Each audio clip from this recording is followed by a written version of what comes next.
Hello दोस्तों, आपका स्वागत है अविनाश क्लासेस के हिंदी स्टेनो चैनल में। अब डिक्टेशन स्टार्ट होगा। स्टार्ट।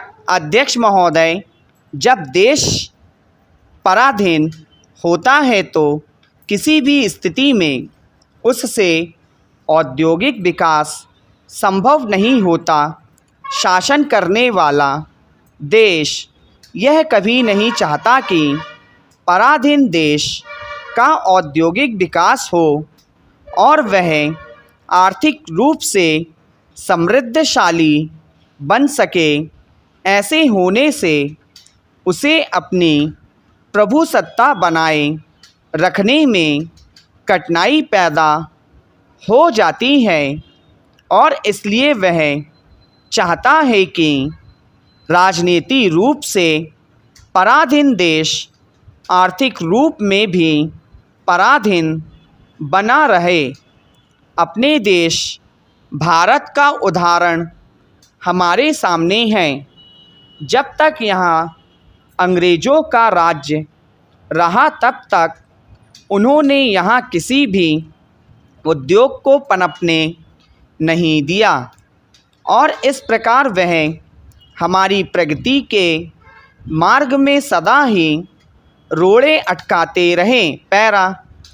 अभी हाल ही में कुछ आंकड़े प्राप्त हुए हैं जिनसे ज्ञात होता है कि भारत ही नहीं, एशिया में कुछ और देश भी ऐसे हैं जिन्होंने स्वाधीनता प्राप्ति के बाद भारी औद्योगिक प्रगति की है।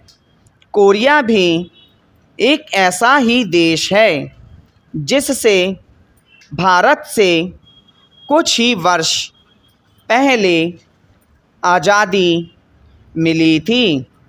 आंकड़ों से पता चलता है कि आज़ादी से पूर्व 1944 में वहाँ जितनी औद्योगिक उत्पादन एक वर्ष में होता था, अब उतना उत्पादन वह देश केवल 12 दिन में कर लेता है। भारत की तरह ही यहाँ पर सामाजिक औद्योगिकरण की राह पर चलते हुए बड़े उद्योगों को केंद्र के नियंत्रण में रखा गया और मध्यम श्रेणी तथा छोटे उद्योगों को स्थानीय उद्योग बना दिया गया। इसके साथ यहाँ छोटे उद्योग को अधिक महत्व दिया गया। आज यहाँ के छोटे उद्योगों में विभिन्न प्रकार का उत्पादन हो रहा है। इन उद्योगों में हर वर्ष 40 करोड़ मीटर कपड़ा तो बनता ही है, साथ ही दैनिक ज़रूरतों की प्रत्येक वस्तु इन उद्योगों में बनाई जाती है। यह सामान्य यहाँ इतनी मात्रा में बनता है कि इससे यहाँ के लोगों की ज़रूरतें पूरी हो जाती हैं। इस संबंध में इस सब का श्रेय एक स्वाधीन देश के आधुनिक उद्योग को ही जाता है, जिसके पास अपना कच्चा माल है और तकनीकी विकास करने के लिए उत्तम कारीगर है। उत्तर कोरिया की सबसे बड़ी सफलता रेलवे का विद्युतीकरण है।